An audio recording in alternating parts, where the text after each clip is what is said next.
Help everyone explore new worlds and ideas. Support your PBS station.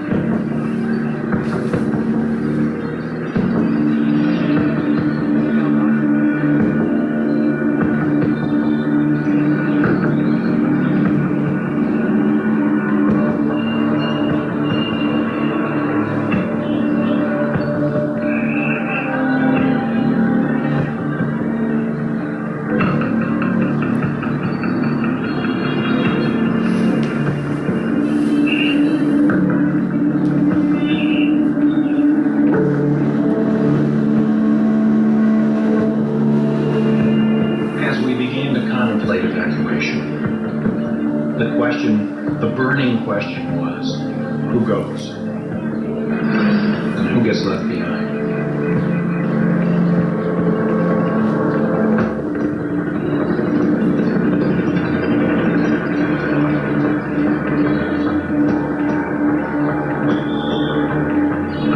I borrowed a truck, and I basically sent the signal to my folks.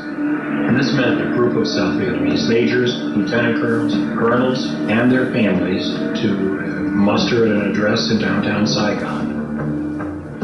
I drove down there, they loaded up onto the truck, and I drove them to the airbase.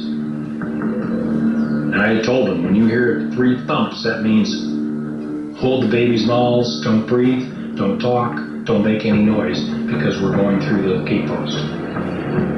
I saluted in uniform as a captain of the United States Army.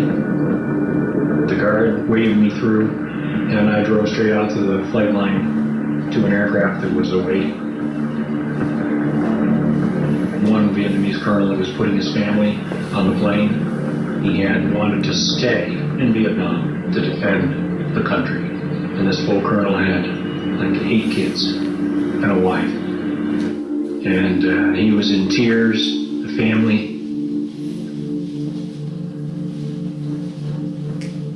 family were in tears, and I said to him, get on the plane, just go. It was a terrible moral dilemma for everybody.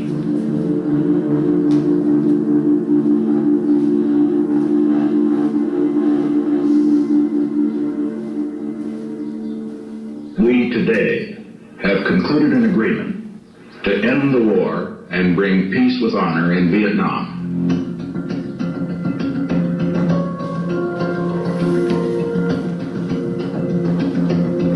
We have adopted a plan for the complete withdrawal of all U.S. combat ground forces. We are finally bringing American men home. We who made the agreement thought that it would be the beginning not of peace in the American sense, but the beginning of a period of coexistence. This might evolve, as it did in Korea, into 2 states. Reconciliation between North and South Vietnam we knew would be extremely difficult, but I was hopeful. Because of the Paris Agreement, American soldiers were going home. But I was on my way back to Vietnam. I was assigned to Saigon in the first week of August 1973, so about 6 months after the ceasefire.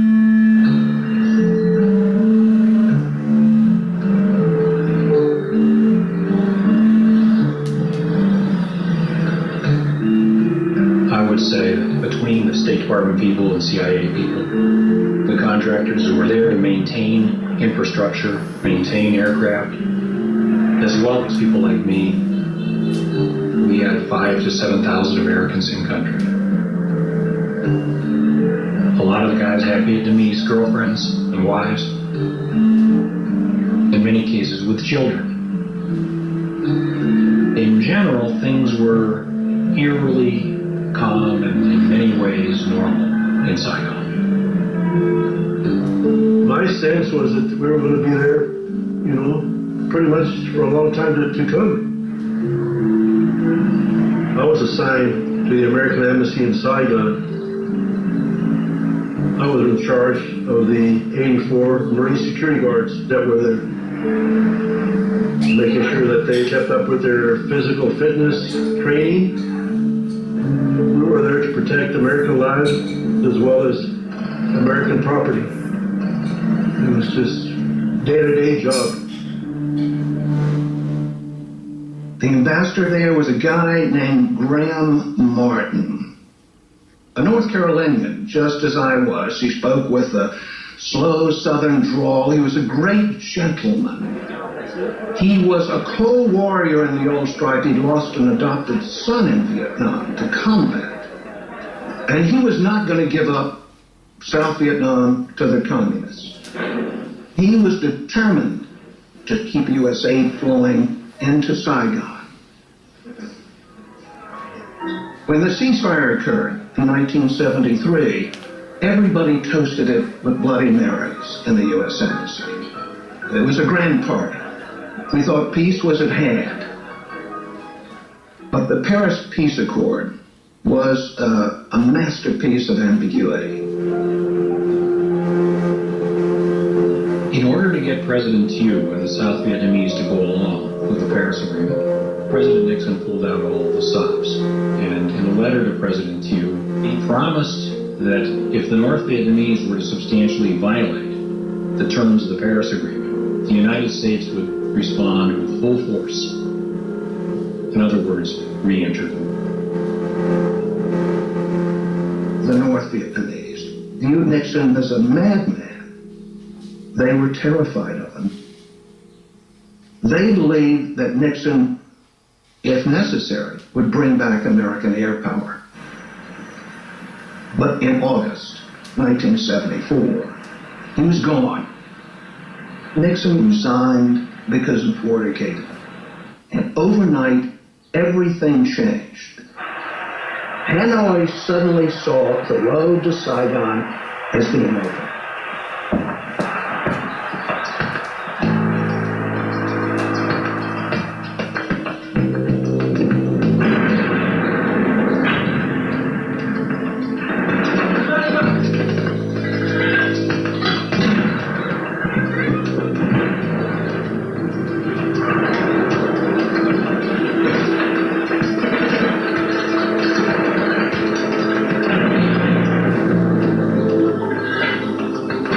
The South Vietnamese population had ample reason to fear the Vietnamese communists.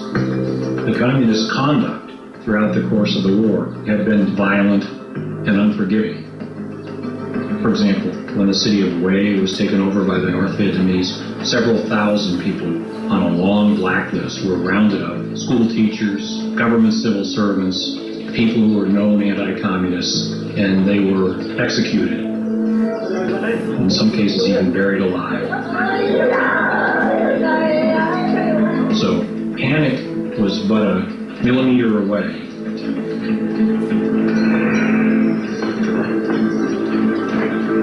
Hundreds of thousands of refugees are in a blind rush to flee even further from the rapidly advancing communists. Bruce Dunning reports.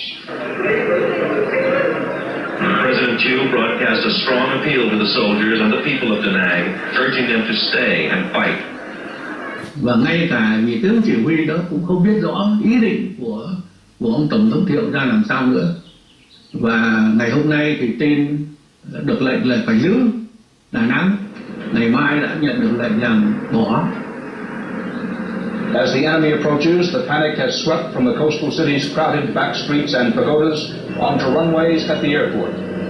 Our plane is surrounded here. I don't know how the hell we're going to get out. We're racing down the runway, leaving behind hundreds and thousands of people. Southern Governor, they're running along, grabbing at the air stair. We're putting them on as fast as we can. There's a sea of humanity jamming on. Impossible to stop the crowd. We're putting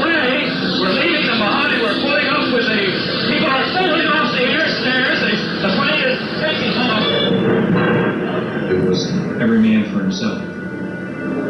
So you saw the World Airways flight being mobbed by South Vietnamese soldiers.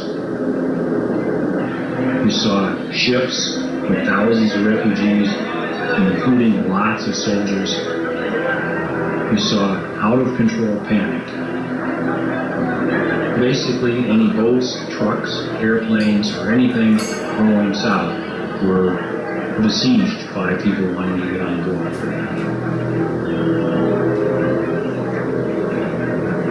The Americans were gone.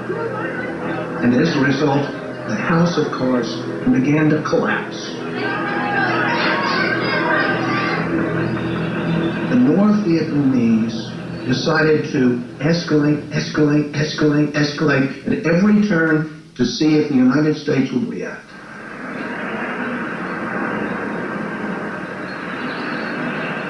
In April of '75, I was with President Gerald Ford, and we were flying across the country on Air Force One when one of the airplane's crew comes and hands me a note, and it says, "Da Nang has fallen." Ford was bombarded by questions from the press after he got off Air Force One. Around 150 to 175,000 well-trained North Vietnamese regular forces in violation of the Paris Peace Accords moved into South Vietnam. We have objected to that violation. It's a tragedy unbelievable in its ramifications. We are now in a crisis. We had a wave of humanity, 500,000 refugees rolling south towards Saigon. And 160,000 North Vietnamese troops moving right behind them.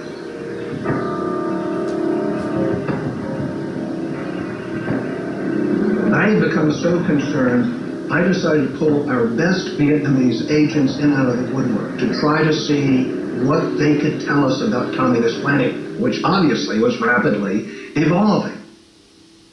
On the 8th of April, I met with one of our best agents who said, the communists are going to drive on Saigon. They're going to be in there by Ho Chi Minh's birthday, which was May 19th, literally a month away. Communist forces in South Vietnam, already solidly in control of 11 provinces, began working on yet another one today, Binh Dinh.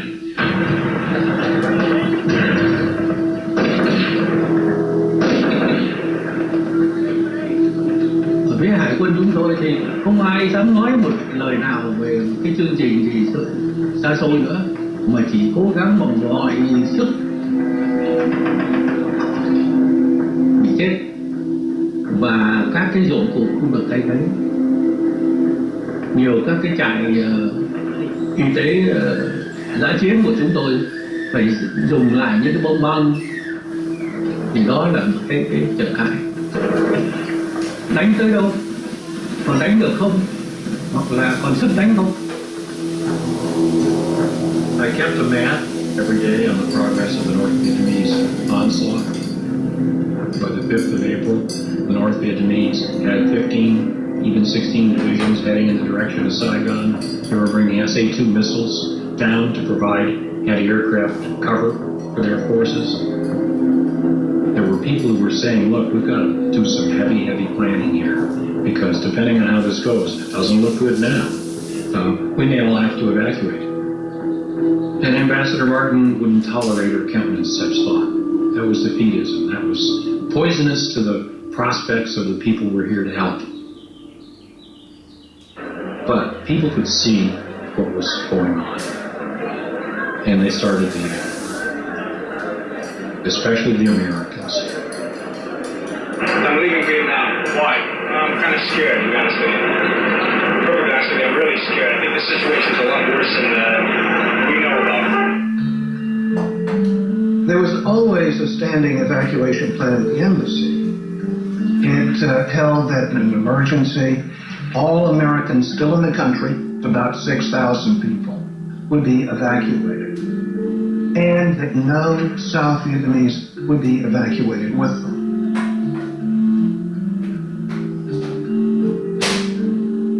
I was a student. The school is not closing, but it seems like nobody interested in school anymore. You can't stay here. You can't live with the colonists. Especially if you have a connection with the Americans, then you really gotta get out. If we really made up a list of endangered South Vietnamese, the ones who really worked closely with us during the war, this number could be 150, 200,000, including their families, many more than that. But the idea of talking about an evacuation and of planning for an evacuation of Americans, let alone an evacuation of Vietnamese, was still anathema in the embassy. If you mean that South Vietnam is on the imminent verge of collapse, I think the answer is quite definitely no. I mean, we were dealing with an ambassador who was just convinced that somehow he was going to be able to pull this out and that there wouldn't have to be an evacuation and therefore there wouldn't have to be a concern about evacuating South Vietnamese. The situation in South Vietnam has reached a critical phase, requiring immediate and positive decisions by this government. There are tens of thousands of South Vietnamese employees of the United States government, of news agencies, of contractors and businesses for many years, whose lives, with their dependents, are in very grave peril. I am therefore asking the Congress to appropriate without delay $722 million for emergency military assistance for South Vietnam. If the very worst were to happen, at least allow the orderly evacuation of Americans and endangered South Vietnamese to places of safety. There was no way in 1975 that the Congress was going to vote any money to go to the aid of South Vietnam. We had pulled out our troops in 1973 and public opinion at that point shifted. The people of the United States, having seen Watergate, having seen the deception of the generals, weren't about to give any help in Southeast Asia. And, Kissinger knew this.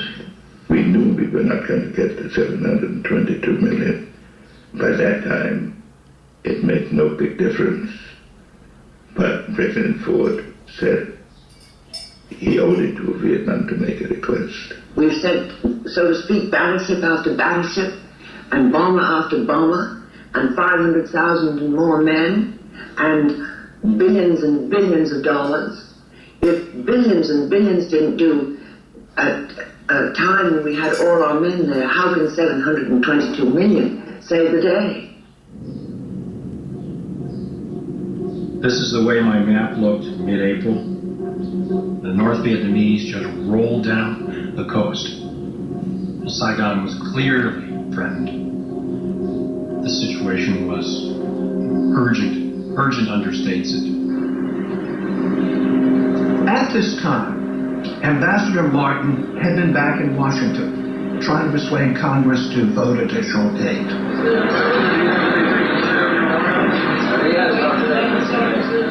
He came back to Saigon, and my boss, the CIA station chief, said, "Go down and tell the old man what's happening." I went in and I said, "Mr. Ambassador, half of the South Vietnamese army has disintegrated. We're in grave trouble. Please, sir, plan for an evacuation. At least allow us to begin putting together lists of South Vietnamese we should rescue." And he said, "No, Frank, it's not so bleak, and I won't have this negative talk." Young officers in the embassy began to mobilize a black operation, meaning a makeshift underground railway evacuation using outgoing cargo aircraft that would be totally below the radar of the ambassador. People like myself and others took the bull by the horns and organized an evacuation. In my case, that meant friends of mine who were senior officers in the South Vietnamese military. As the North Vietnamese came closer and closer to Saigon, these people were dead men walking. I had arranged a signal with my intelligence community friends that if I said I'm having a barbecue, that meant come to a certain pre-designated place and bring your families and only bring one suitcase because we're going to have a party. But it was understood the party meant I was going to get them out. Black ops were essentially violating the rules. In this case, meaning you're not allowed to bring out Vietnamese military people who were under obligation to stand and fight. We were fully expecting if we got caught doing this that we would be run out of country. End of career, do not pass, go. But sometimes there's an issue not of legal and illegal, but right or wrong. The deputy defense attaché moved out Vietnamese personnel and their families to Clark Air Base in the Philippines without any approval whatsoever, without any immigration papers, anything, passports, you name it. And when they began showing up in the Philippines, Martin hit the roof and fired him. But that didn't stop other State Department people who had Vietnamese friends and family members. They continued to organize these makeshift airlifts.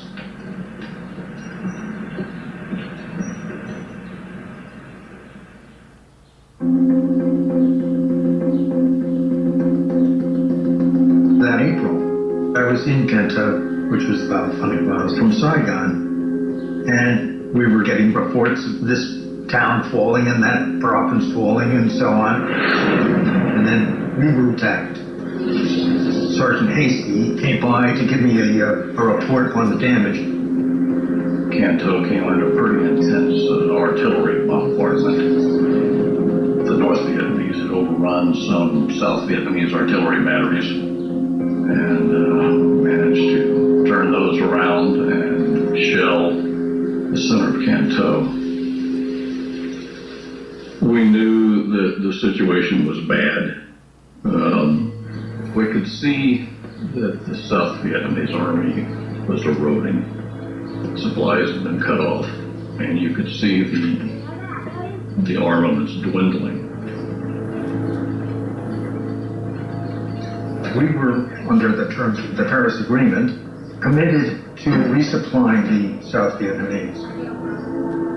They lacked simple things like barbed wire and bags or sandbags. They were rationing their artillery shells because they were running out. The military support, the material support, was not coming. When President Ford went before the Congress, he had two major concerns. The first was to save as many people as we could. He cared for the human beings involved, that they were not just pawns that once they had lost their military power were abandoned. The second was the honor of America, that we would not be seen at the final agony of South Vietnam as having sat it in the back.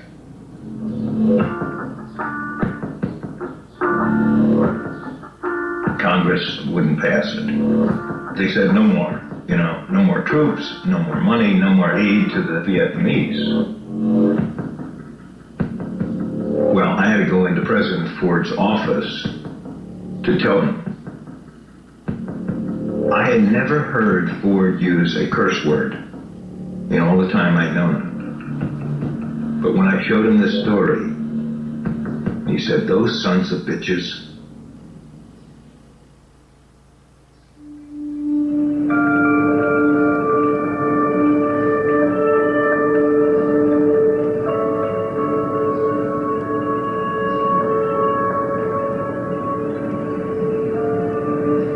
think there were a total of 50 ships that were there. I mean, it wasn't just us. It was a whole bunch of ships. We were standing by for the evacuation of Americans. I was a terrible letter writer. I would write one letter for my wife's 10 letters. And she didn't like that. So she said, we're going to exchange tapes. So I would run into my stateroom, turn the tape recorder on for a couple minutes, and tell her what's happening. I really don't know where to start. It's been such an unusual couple of days for us. We went with the rest of this huge task force of ours up to about 20 miles off the coast, basically east of Saigon.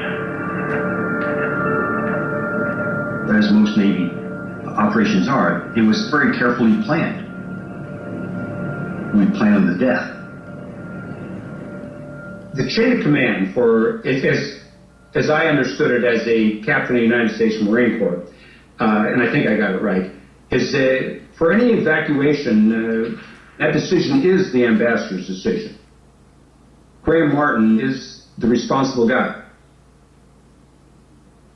But the military is responsible for giving him all kinds of plans. And this is how we got into the 4 options. The first option was you would take commercial ships right up the Saigon River to a couple blocks from the embassy. You would load whoever you wanted to bring out on these ships, and you'd be done with it. The second option was, United and Continental and Flying Tiger Airlines were still using Tonson Air Force Base at the time, and you could have brought anybody you want out by commercial aviation. The third option was military fixed-wing aviation. The C-5As, the C-141s, which carry a lot of people, you could have brought them out of Tonson on those. The very last option was helicopters off the carriers into Tonson Air Force Base. We have 75 Marine Corps helicopters out there. The helicopter option, that was absolutely the last resort. They don't go very fast, they don't carry that many people. That was it. If everything else failed.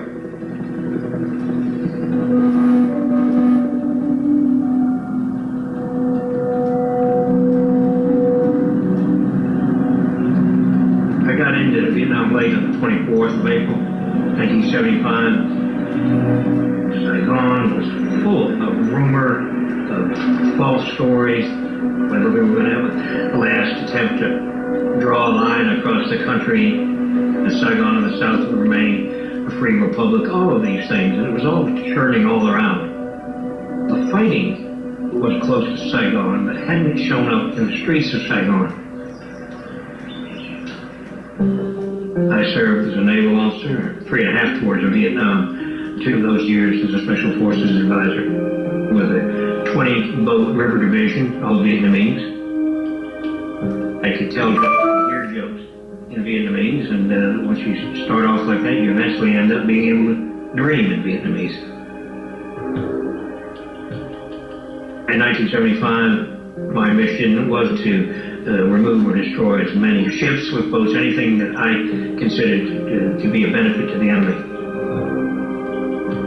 I met with Captain Do Kim, who was the operations officer in the Vietnamese Navy. Ông ta nói rằng tình hình thì tuyệt vọng rồi.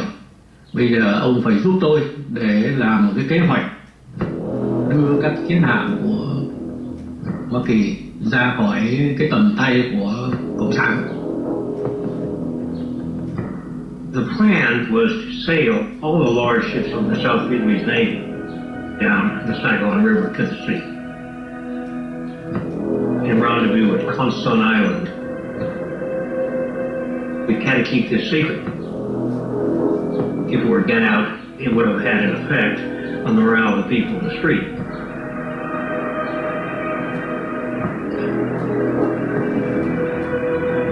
We knew that there were roughly 5,000 Americans still in the country. Many of them had Vietnamese wives, mistresses, whatever, just hadn't left.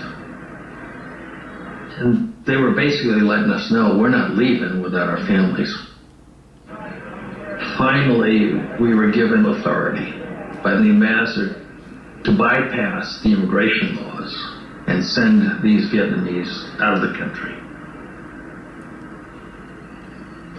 So then we started an operation basically to get out the Americans and their Vietnamese defendants.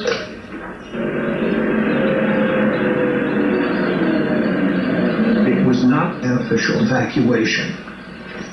We still had no organized plan for evacuating high-risk South Vietnamese because we had an ambassador who was making up his mind on the wing. The President also asked Congress for authorization to use American troops here to evacuate Americans and Vietnamese who work for Americans. If it were necessary. You have plans for that? Well, of course, every embassy in the world has plans for it. You think it will be necessary? That again, you see, is a judgment that I can't possibly make at this time. We have been reducing the population here as a measure of prudency, and we'll take measures to reduce it further as a question of prudence. The ambassador was extremely skittish, and I guess understandably so, about talking about evacuation, about sending signals that an evacuation was being planned or even executed. He feared it would trigger a panic. It's time to get out. And in Saigon at that time, it was like, who do you know? The key word would be protection. There's a lot of people, they try to get their money. Because if the people have money, maybe they will find protection to get out. Yeah. So you want to go? Give me this kind of money. One guy said to me, the family, tell them to come to the boat dock. I was waiting for them. Yeah, of course, they took the money, but they never got us. There was chaos in Saigon at that time. Everybody was looking for ways to get out as soon as possible. Of course, the Americans we worked with had a plan in place for us. They told us to get to the meeting place, which was a safe house, and near the American embassy, and to wait for buses to come to pick us up.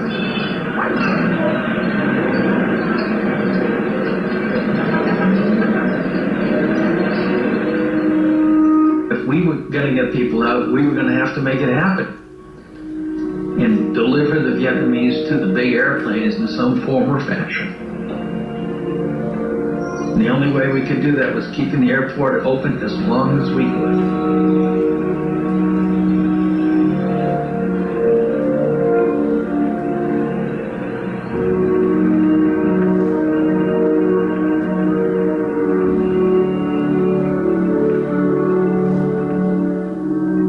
Ambassador Martin still hoped that somehow this thing would not end with the North Vietnamese humiliating the United States by attacking Saigon.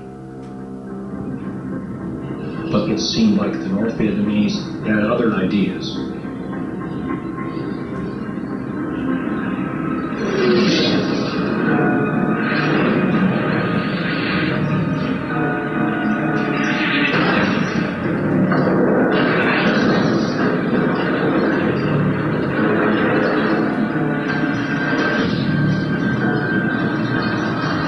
Maybe the final battle of Saigon has begun. Communist ground forces have started moving in on Saigon's Tan Son Nhut Airport. Rockets exploded all over the base, touching off 3 major fires. The air base was under continuous artillery fire. I felt the rounds. They were so close. The shrapnel was clinking against the fence behind us. It was abundantly clear that it was a whole new ballgame.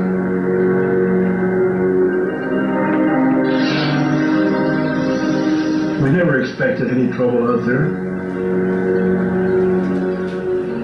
And then, of course, fear a little bit set in because now we knew that it really meant business, you know. Were they going to continue shelling Tan Son Nhut? They gave us a warning, you know. Get out. As the sun came up, General Smith, who was our defense attaché out at Tan Son Nhut, contacted the ambassador and said, the plan to use the fixed wing to get a few thousand people out today isn't going to work.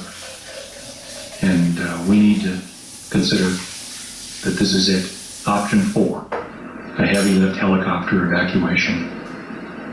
And Ambassador Martin wouldn't hear of it. And he said, I want to come out there. I want to see it. Which he did. He got in a sedan. He didn't lack for guts.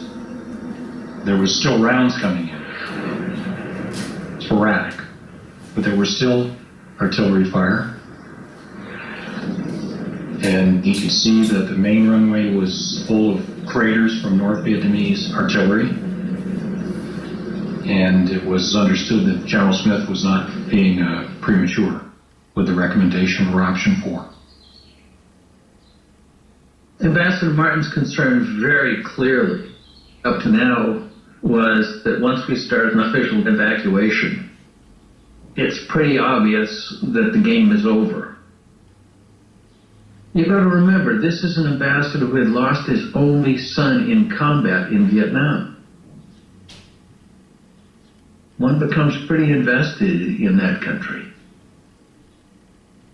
He had been holding out hope that some kind of third-party solution could be worked out so that South Vietnam could continue with some form of independence or autonomy. And he was being encouraged to think that this might be possible. But the morning of the 29th, he came to accept the fact that that wasn't going to happen. And I picked up the phone and told Secretary Kissinger to inform the President that I had decided that we would have to go to option 4.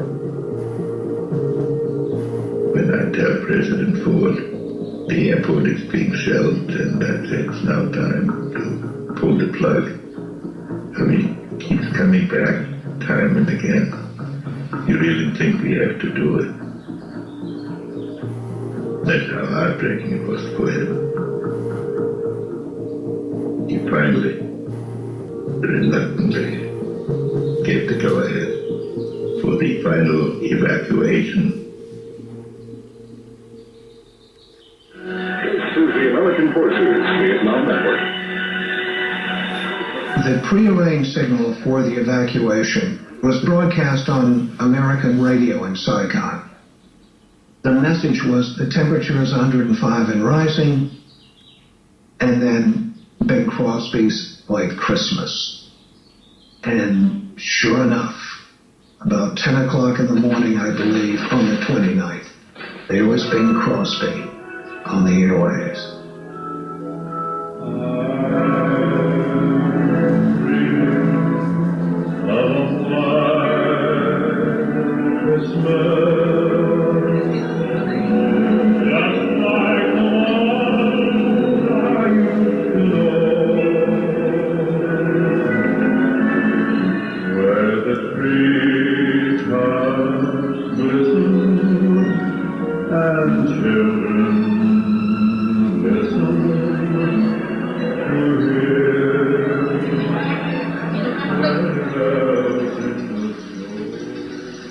That morning, Ambassador Martin received a message that said, within 24 hours, the U.S. presence in Vietnam had to be closed out, meaning we had to be gone.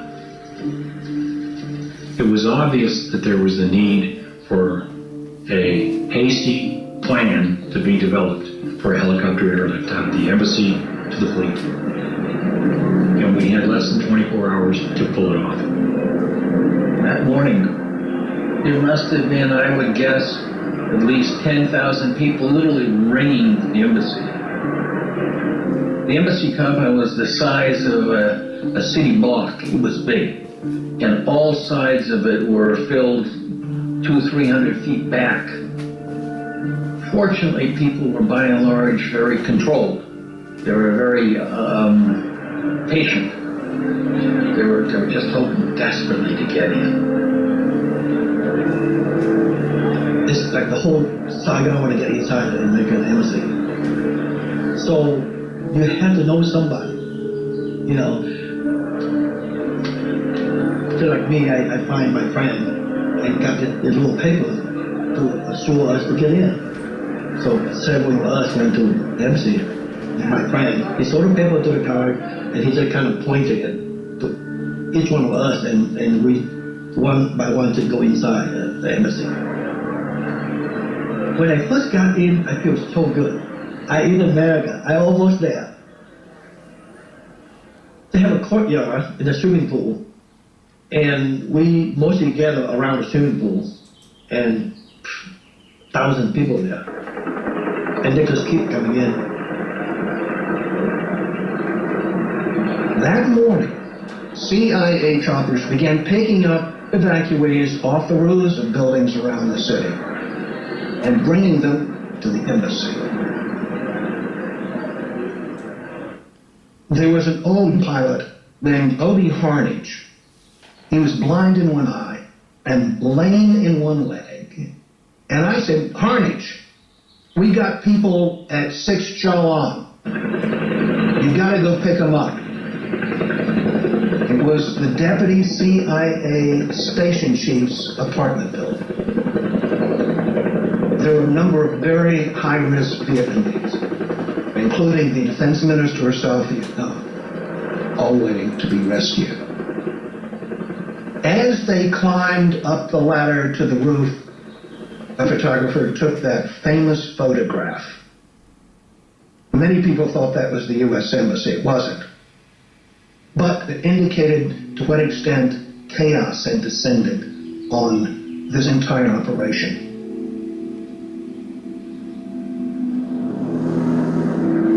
Inside the embassy, everywhere we looked, was teeming with Vietnamese. We counted, the total number was about 2,800. There was no hiding it that somehow people had to have let these people out of the embassy. Was it, Marine security guards who kind of looked the other way?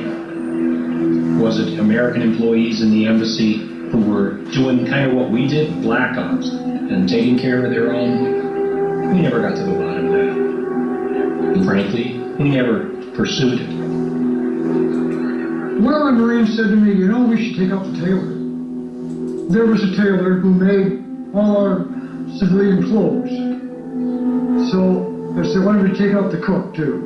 He said, well, you should take out the cook too, and all the other cooks. Well, they should get out. They had business with Americans. Well, they took a red truck and they rounded up the tailor, the cooks, and the dishwashers, a few others, and their families, and drove them into the embassy compound.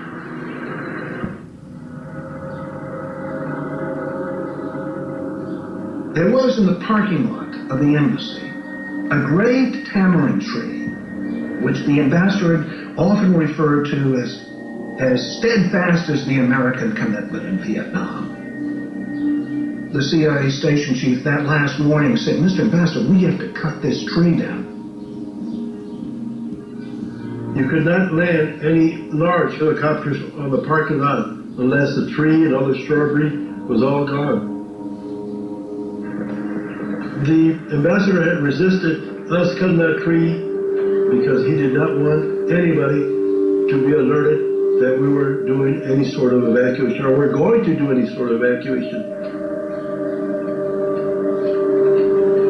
He was upset, but finally he succumbed, to just common sense and gave up his, I guess you could call it a dream. And we cut it down.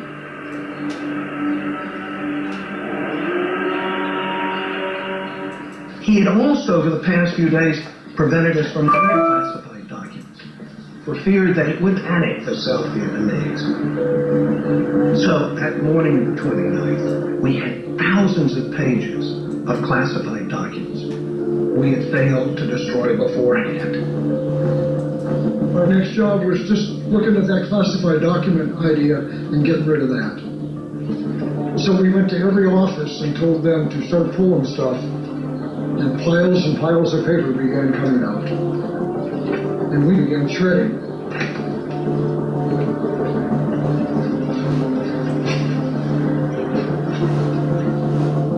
there was a small building where we handled the pay for the Vietnamese who worked for the embassy.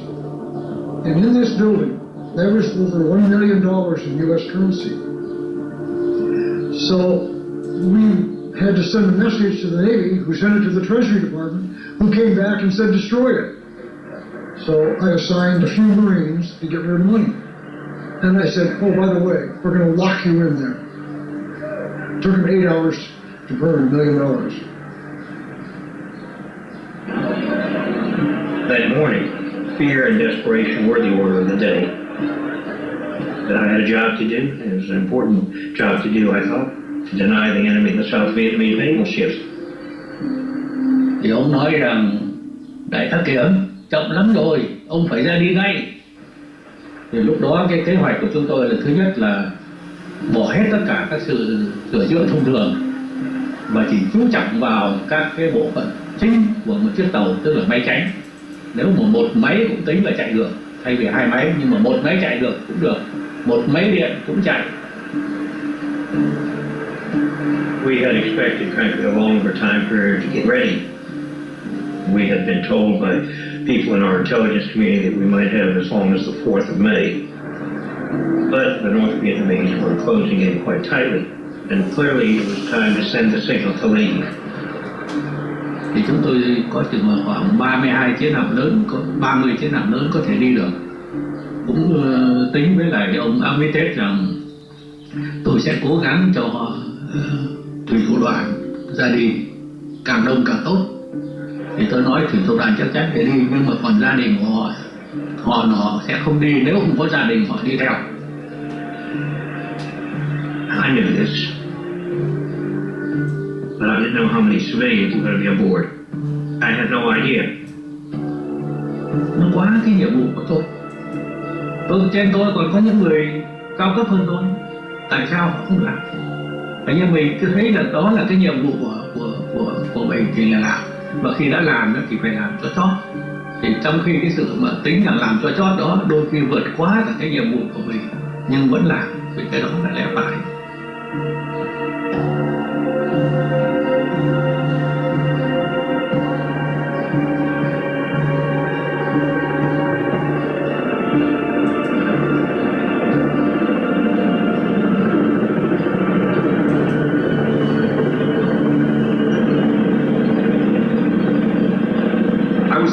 Into the embassy.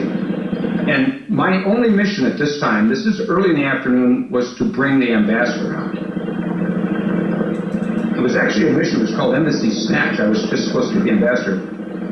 I land and I said to the people, I said, I'm here to get the ambassador. Well, not quite.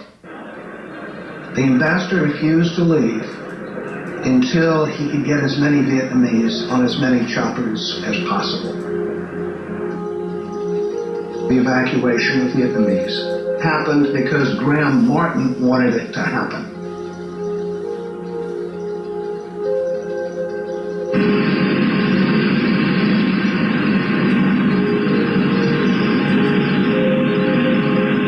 So they loaded some Vietnamese on my helicopter.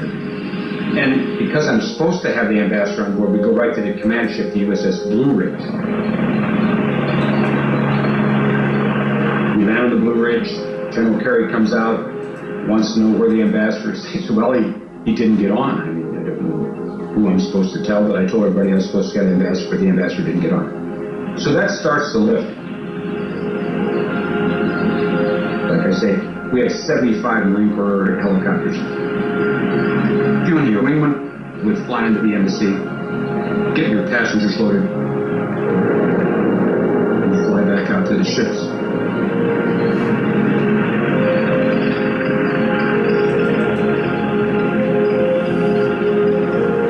It was over an hour back and forth.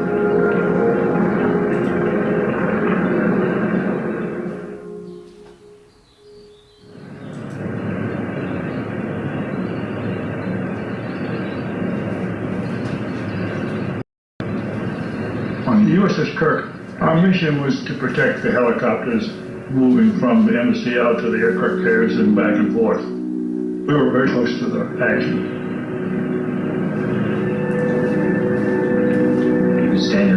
and you could watch it all happen. We thought that the USS Kirk was just going to be an observer to this whole thing, and when all of a sudden on radar we started seeing these little blips coming out from the shore. I really don't know where to start. We looked up at the horizon, and all you could see were helicopters all heading toward us. These were not Marine Corps helicopters.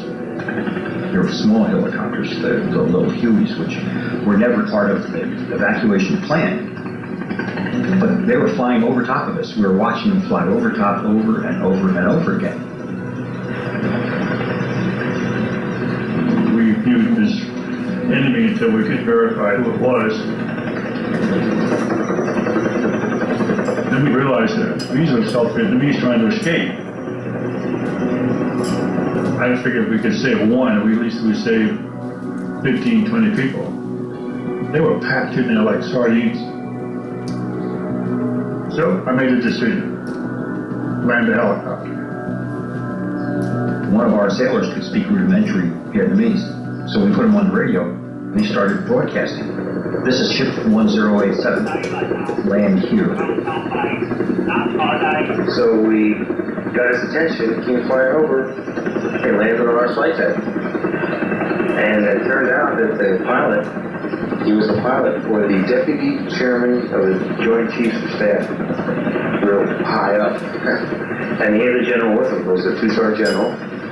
And the two-star general's nephew, 3 women, about 4 children. It was a big deal for us. When it landed, we got everything off, and I looked up because there were 5, 6, 7 stacked up ready to land. It turned out all throughout the southern part of Vietnam, there were South Vietnamese Army and Air Force installations with 1 or 2 or 3 or 4 helicopters.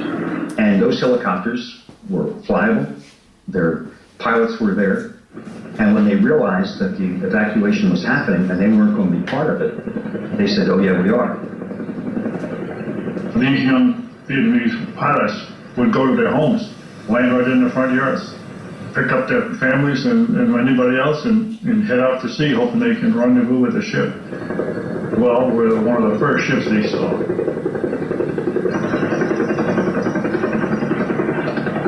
Our flight deck will only take 1 helicopter at a time landing.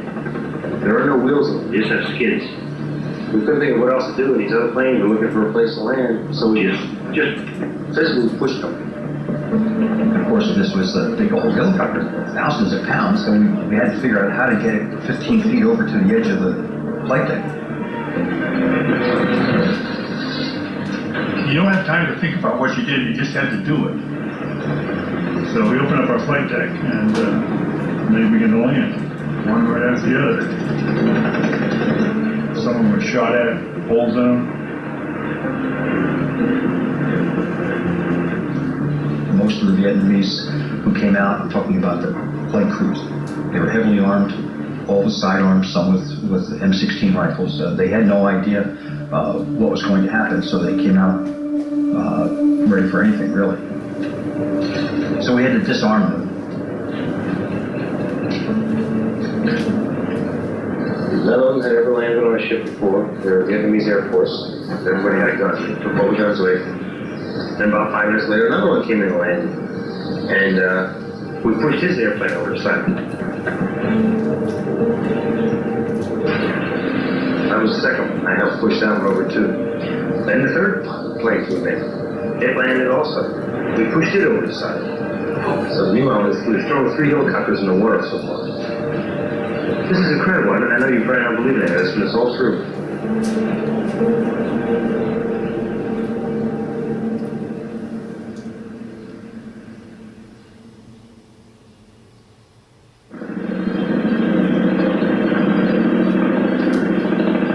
By late afternoon, the chopper float at the embassy really started. And each time a bird came in, here would go another 40, 50 people. But did the right mix of people get out? You know, who says that these were the people who either deserved or should have gone out? At the embassy, a lot of the people who got out happened to be good wall jumpers. The choppers started coming in at 10-minute intervals. One would land on the roof, and one would land on the parking lot. They would put all the Vietnamese in groups, they would search them, and if they had any weapons, all those weapons were thrown into the swimming pool. And as soon as the chopper would land, they would be brought into the restricted area, where a couple of the Marines would escort them into the aircraft. Then they would race a ramp up and take off.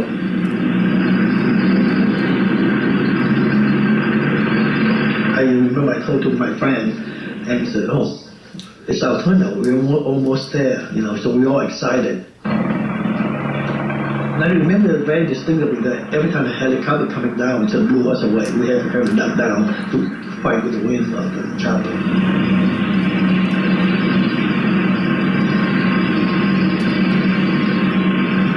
Three of the choppers that came in, each landed a platoon of 40 Marines from the task force. They had to be brought in because we didn't have enough Marines in the embassy security guard to secure the walls.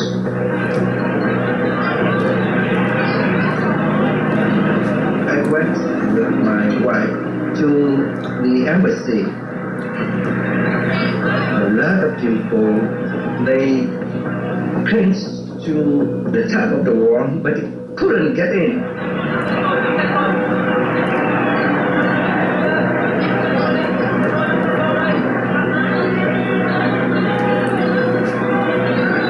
Each gate was besieged like that, although the side gate was the principal place where they came. People holding letters saying, I work for the Americans, please let me in.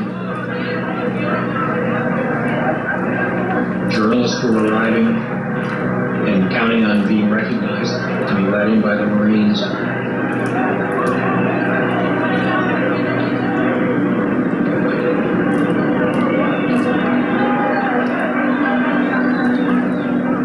There was a sea of people wanting to get out by helicopters, but they looked up at the helicopters even, and we could see their eyes. That's good eyes.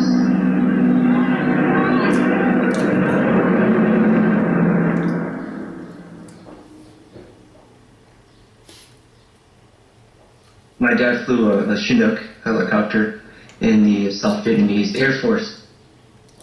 He had been waiting for orders, but his captain had, basically just left.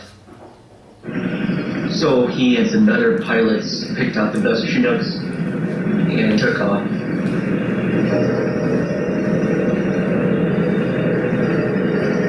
He said it was the Wild West at this point. Just you and your horse, and you just do what you had to do to survive and take care of your family. He had given my mom a heads up that if she did hear a Chinook coming, to get ready.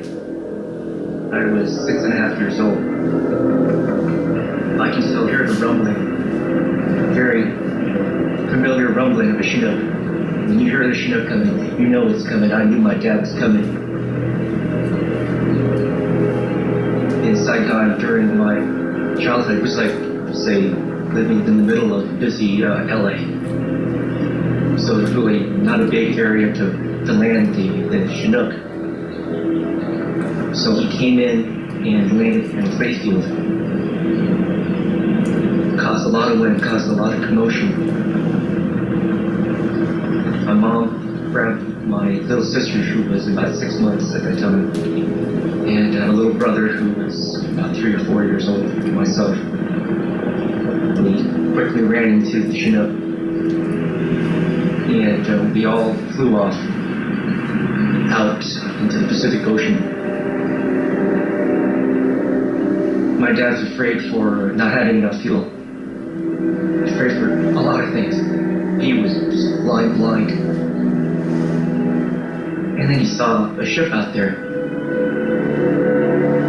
In the middle of the day, after we had taken those first helicopters aboard, this huge helicopter called a Chinook They came out and tried to land on the ship. Oh, the thing almost crashed on board our ship. Big Chinook showed up. There's no way he can land on Kirk without impacting the ship. He would have killed everybody on this helicopter plus my crew. It was way too big to land. We thought that the helicopter would just fly away. But as the ship was moving forward, probably 4, 5, 6 knots, something like that, the pilot communicated that he was running low on fuel. He opened up the port side of the helicopter and he hovered across the stern of the Kirk. Then all of a sudden, here comes a human. One by one, we jump out. I jumped out, my brother jumped out, my mom was holding my sister. Obviously, very scared. And she just trustingly, just with one hand, with her right hand, holding on with her left to brace herself, just dropped my baby sister. One fellow standing there, and he said he looked up and he saw this big bundle of stuff come flying out, and it was a baby. It was the 1-year-old baby. And then the mother jumped out, and he caught her too. Then the pilot flew out on our starboard right side. He hovered with his wheels in and out of the water. He hovered there for like 10 minutes. And we couldn't figure out what he was doing. It turned out what he was doing was taking his flight suit off. Here's a man flying a twin-rotor helicopter by himself. At the same time, he's taking off the flight suit. How do you do it? I've talked to helicopter pilots, and they can't figure out how he did that. How like Houdini trying to get out of this thing. And finally, he made the helicopter roll to the right as he stepped out the door on the left.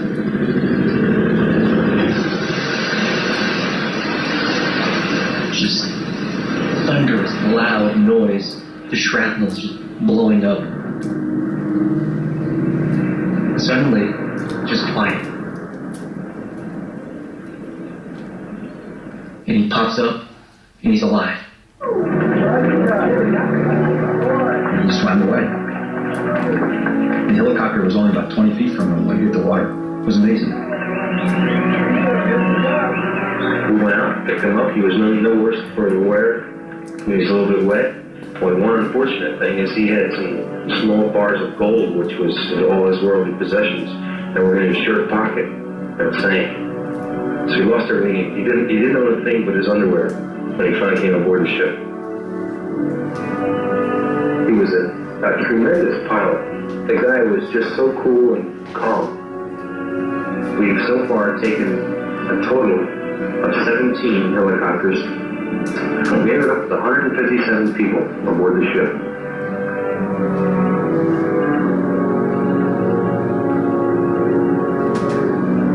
That crew was very special.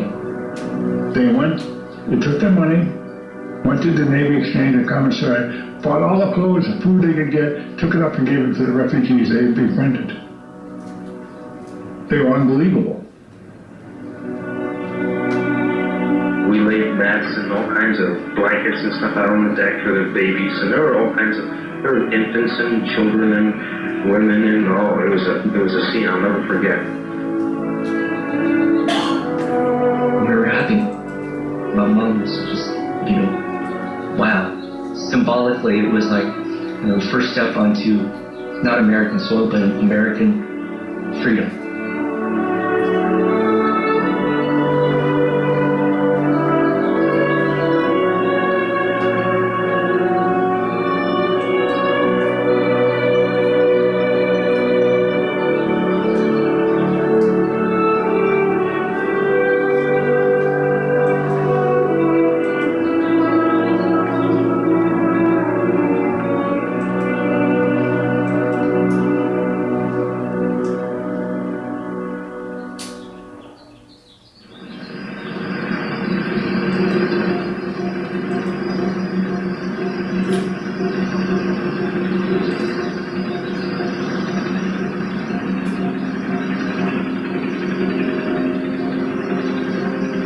When we started the evacuation, we were very, very excited about it. Then your next emotion probably was just determined to get this job done and get these people out. And then later as it went on, you became fatigued and frustrated that you could never make a dent in the amount of people that were coming out of the embassy. You'd ask questions like, was the crowd getting any smaller? When are we going to finish this, you know? And they'd say, you know, we're under orders from the ambassador. We're doing the best we can. Carrier pilots were saying, look, it's an uncontrollable sea of people, and Ambassador Martin has lost his objectivity, that Ambassador Martin is trying to evacuate all of Saigon through the U.S. Embassy. But he was doing his best under terrible circumstances. Ambassador Martin was dragging out the evacuation as long as he could to get as many South Vietnamese out as possible. Each helicopter took about 40 people. He knew that once the Americans were gone, the evacuation would be over. So they just put 1 or 2 Americans on each one.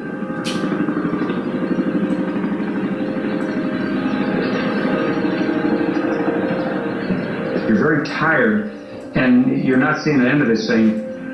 So I got the word out, you know, we could use some help out here. We only have 75 helicopters. And the word comes back, no, Marine pilots don't get tired.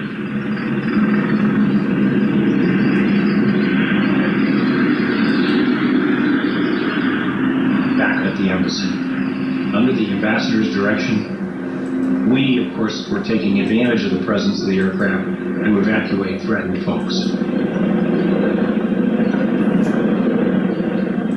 But there were other independent efforts to get people out.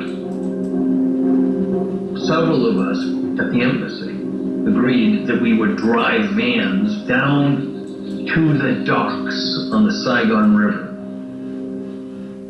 I had an assigned assembly point in the middle of Saigon, and I crammed about 15 people into a 9-person van, and then drove through the streets of Saigon, through various checkpoints, down to the docks. People would get out and go running in these commercial boats, get on. I made a number of runs, and it just made more and more and more people.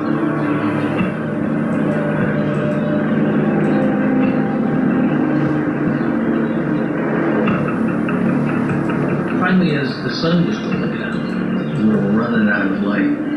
A man came up to me. I turned to him and said, "This is my last load. I can't take any more." I said, "Well, get your family." He said, "Can't do it. My family's too big. My family's too big." And he just shook my hand and said, "Thanks for trying," and walked away. So I came back to the embassy and parked the van. It was already getting well into twilight. Got my way through the crowd. It was a big crowd. I had nothing more I could do. So I went to get on the helicopter, and Ambassador Martin pulled me out of line. He said, "I know what you've been doing. I know you've been out there. You've been talking. I want to thank you." I thought it was a kind gesture. By that time, it was definitely dark. The lights of the helicopter inside radiated very clearly. I sat down and looked around. I was one of maybe 2 or 3 Americans. The rest were all Vietnamese. And we flew out.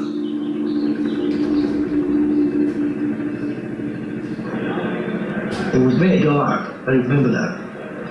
And people started to elbow each other, trying to get in the front line. And that's when the captain had to start speaking to us in Vietnamese. Không ai sẽ bị bỏ lại. Nobody is going to be left behind. Tôi ở đây, tôi không bao giờ bị bỏ lại. Then he said, when you are in American embassy, you are in American soil. I promise, me and my soldier will be the last one to leave the embassy. So after that announcement, everybody feel relaxed.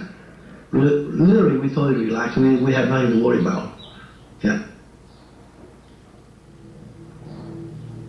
We were told that the North Vietnamese tanks were coming very close. So we in the White House asked the Defense Department how many South Vietnamese were left inside the embassy compound. And then we calculated how many helicopters it would take to get them out. We told Martin that he had to be on the last helicopter.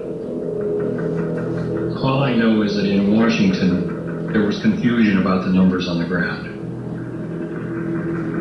At 1 a.m., there were 1,100 people left to evacuate.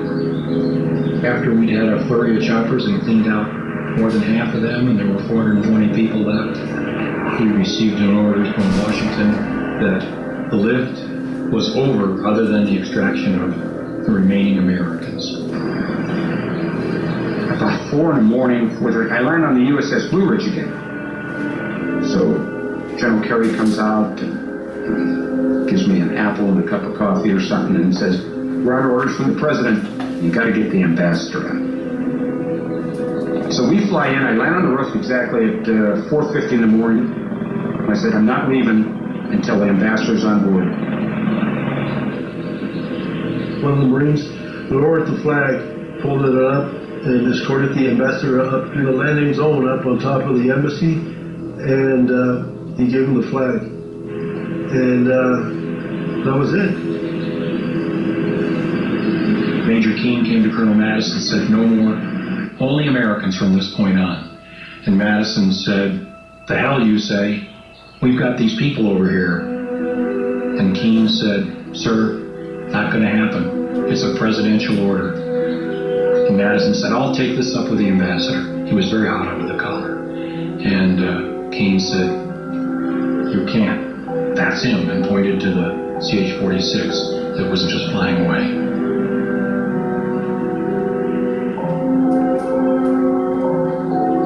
So the ambassador's on board. And out we go.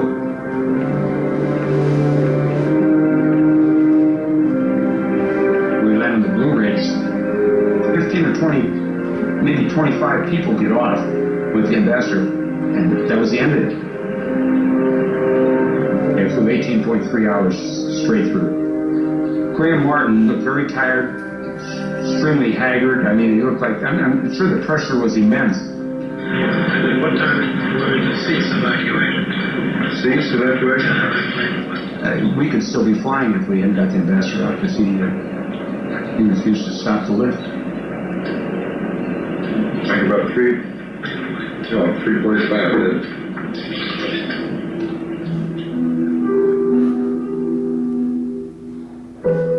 Colonel Madison says to me, "We're screwed. Stu, you stay down here in the parking lot and keep these 420 people warm," meaning if they see us all leave at the same time, they'll panic.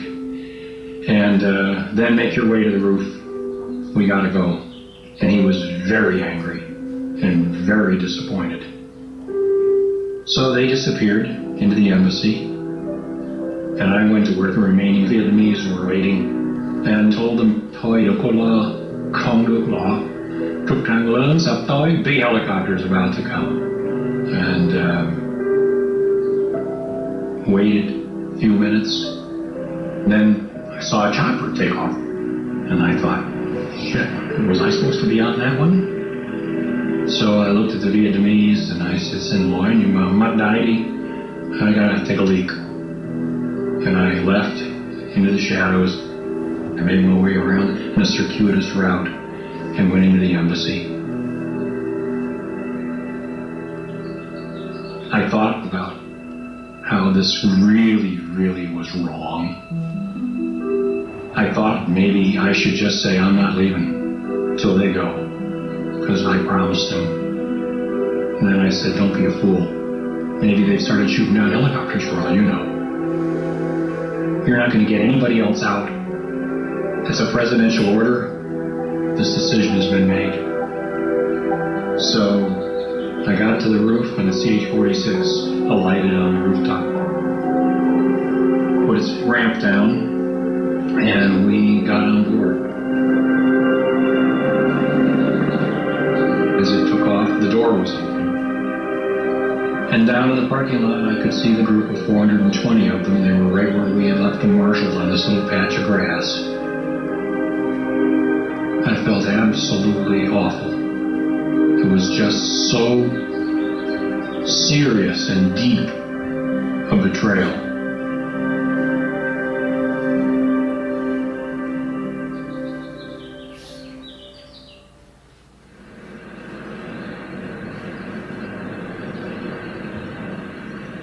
Later that night, I was quite surprised that I get a call, come alongside the flagship, the admiral wants to speak to you. My first reaction as any CO is, what did we do? Not realizing we had been picked for a special mission. We were supposed to pick up this person. He was 30 years old, came aboard, civilian clothes, and the captain was just told to take his direction from this guy. I went aboard to Kirk and met with Captain Paul Jacobs. And the first thing he said to me is, young man, I'm not accustomed to strange civilians coming aboard my ship armed in the middle of the night. I said, Captain, I assure you, neither am I. He smelled like a naval officer. You know, one officer can smell another one. So I looked him up in the blue book. He's a graduate of Naval Academy. So from that point on, we were fine. What do you want to do? And we worked together as a team. We steamed out to Constantinople, and we could see on the radar display that there were a lot of blips. And I remember dawn breaking, the sun coming up, and seeing what I had seen as a radar display in person. There were dozens of ships. And not just Vietnamese naval ships, but also civilian ships. And they were all totally crammed with people.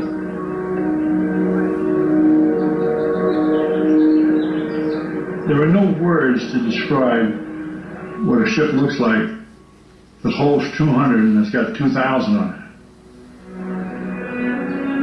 I don't think anybody really understood the magnitude of it until we looked at what we got in front of us. It looked like something out of Exodus. Our mission was to help the ships into international waters. But now they had all these people.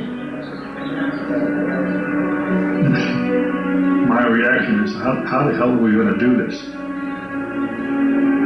Most of the Vietnamese Navy ships were dead in the water. Some were anchored, some were just adrift. So we sent over our engineering technical people to see what we could do to help them and get them underway. We had worked a plan out to sail two ships to the Philippines. And Kirk was going to escort them. The fact that they're going to be crammed with an unknown number of civilians was somewhat problematic. The U.S. government already had a refugee problem with the U.S. naval ships. This was another 30 or more thousand people to deal with. We were up all night talking about it. And I'm convinced if we sent them back or took them back, they would kill them all. And Armitage decided to bring them. And he didn't get permission from Washington to do that. I thought it was a lot easier to beg forgiveness than to get permission. So the decision was made, and they all went with us.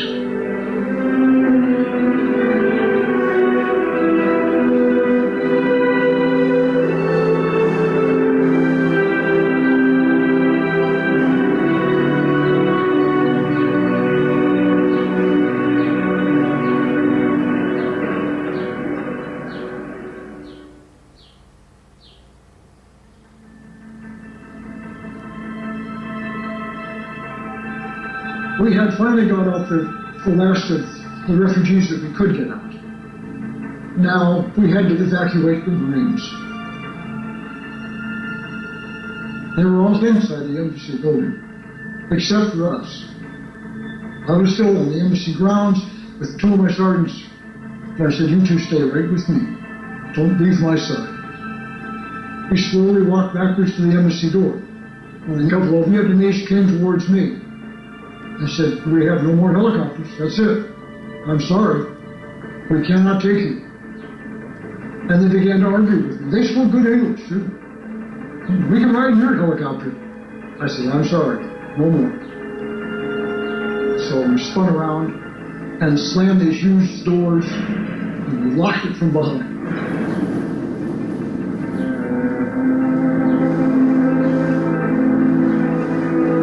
I kind of fall asleep off and on, but what gets me woke up is the noise. It's a different noise. So I kind of woke up.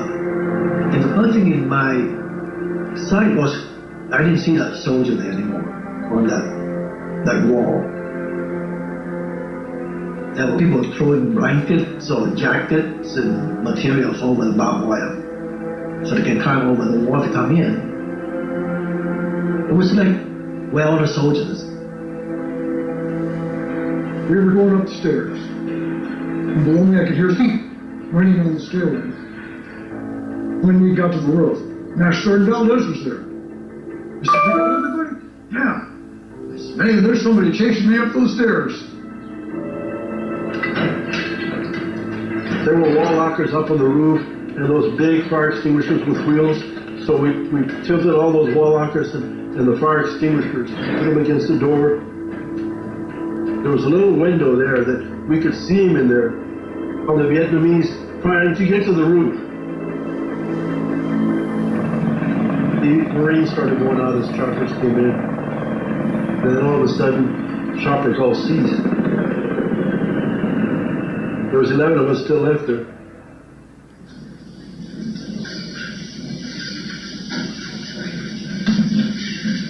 The briefing was delayed until the evacuation was completed, and the last helicopters are now in the air.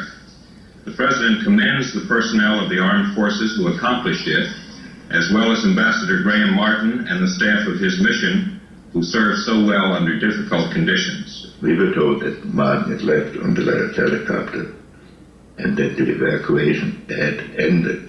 I'm confident that every American who wanted to come out is out. So we held a briefing. Well, it turned out not to be the last helicopter because there was another horrendous screw-up. There were no helicopters. You know, we were just kind of sitting down around, looking at each other, wondering, you know, what's going to happen here, you know, whether they clearly had forgotten about us. So I got on my radio and I began saying, U.S. Navy, American Embassy, request extraction immediate.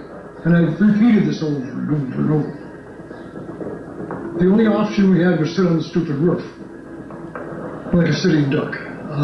And I kept thinking, where are the North Vietnamese? About 7:45 in the morning, you can start seeing the North Vietnamese coming down the road. My thoughts were, what's to keep them from bombing the top of the embassy roof and blowing us off, you know? The tank is going to take one shot. If it hits the building, you're gone.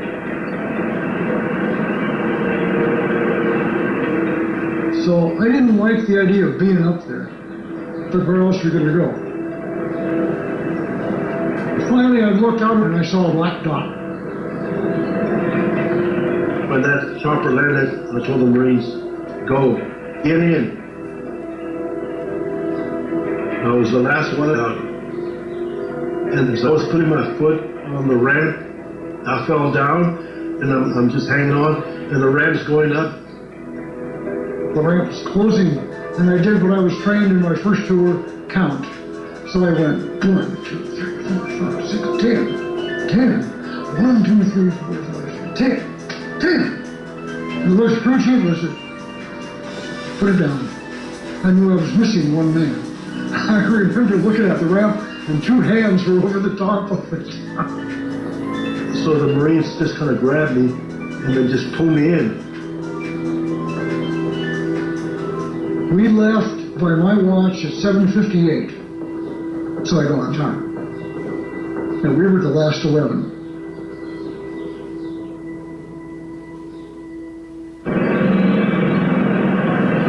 My cameraman Neil Davis and I decided to stay. We saw the last helicopter leave from the roof. We then tried to scramble into the embassy ourselves. Neil got to the roof, I did not, and he saw dozens of Vietnamese just sitting on the helicopter pad on the roof of the embassy, waiting, wanting to get out, and of course no more helicopters were going to come. I didn't join them.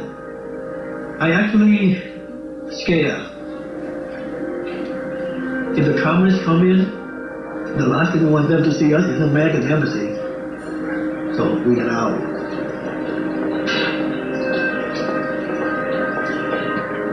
People were coming in and out of the building.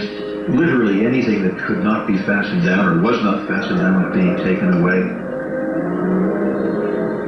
Any souvenirs from the ambassador's office were taken away. Almost brick by brick, the embassy was being dismantled. Extraordinary looting. But more than that, I think it was just frustration and anger and an opportunity to get back perhaps at the Americans, because in the view of many in that crowd that day, we had deserted them.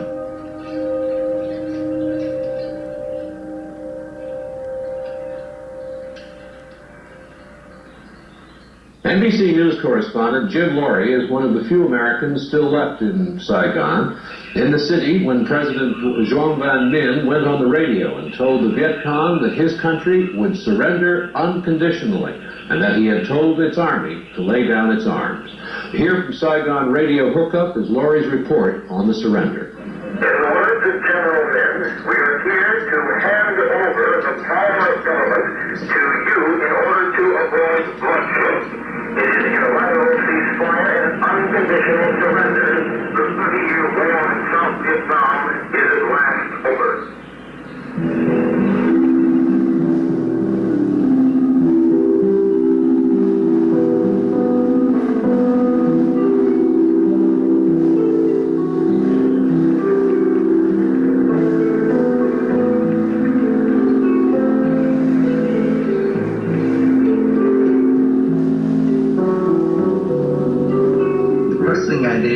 To destroy my documents, my badges, just keeping the civilian ID, and then I went around Saigon.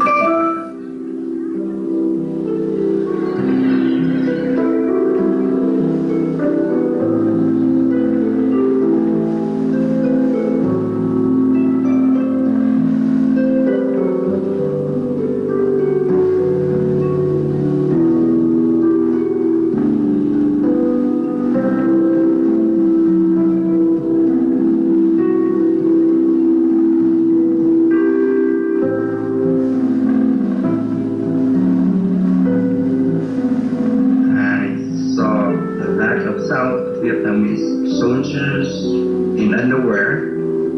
They took off all their military clothes, boots, and they threw them away.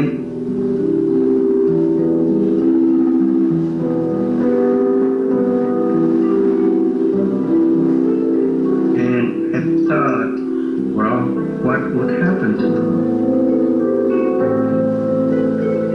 And to me, to myself, I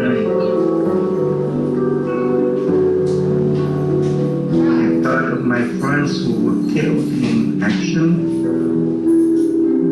and I thought, well, is this what we fought for?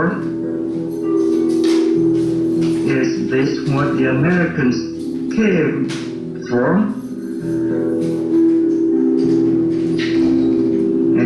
I didn't have the answer.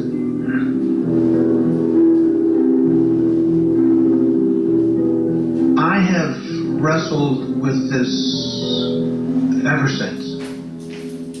I realized that I had become the quintessential American in Vietnam.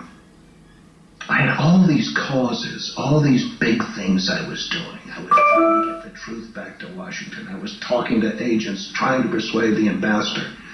And I forgot that what was at stake were human lives.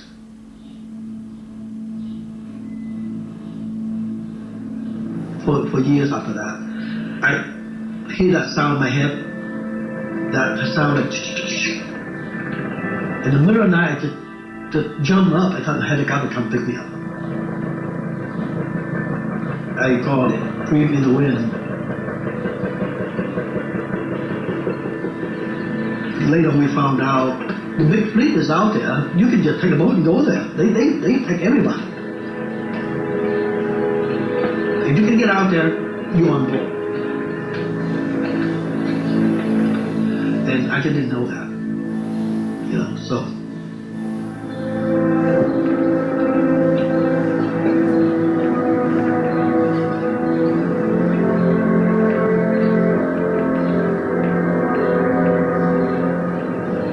As we approached the Philippines, our refugees, there was a big problem. They wouldn't let us in. And the reason they wouldn't let us in is because the government there had recognized the new regime in Vietnam. And these Navy ships we were escorting were all flying South Vietnamese flags. And the solution was to reflag all these ships, these American ships. Thì chúng tôi có trình với lại đô đốc của cái đoàn tàu để thất hạm đội. Thì chúng tôi có đề nghị làm một cuộc lễ hạ cờ của chúng tôi xuống và kéo cờ của Hoa Kỳ lên.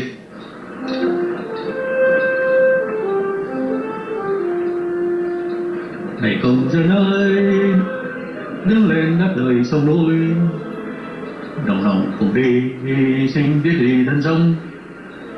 Tôi đã hát không biết bao nhiêu lần hát quốc ca và cũng đã tham dự không biết bao nhiêu lần lễ hạ kỳ. 42 tuổi là những con sói già ngoài biển rồi mà cũng không cầm nổi nước mắt. Thế trùng lại mới thấy thống tiến rằng lúc này đúng là mình đã mất hết. They lowered the Vietnamese flag, people crying. It was very emotional for them to lose their country, their flag, their ship. Everything's gone.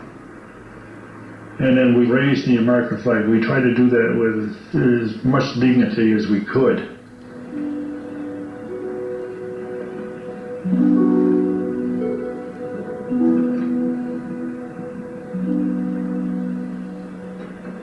There were thousands and thousands of Americans who served in Vietnam who were sitting at home heartbroken at watching this whole thing come to naught.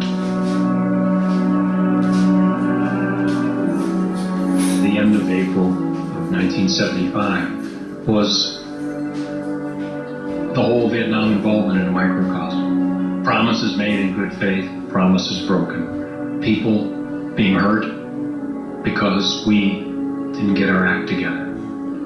You know, the whole Vietnam War is a story that kind of sounds like that.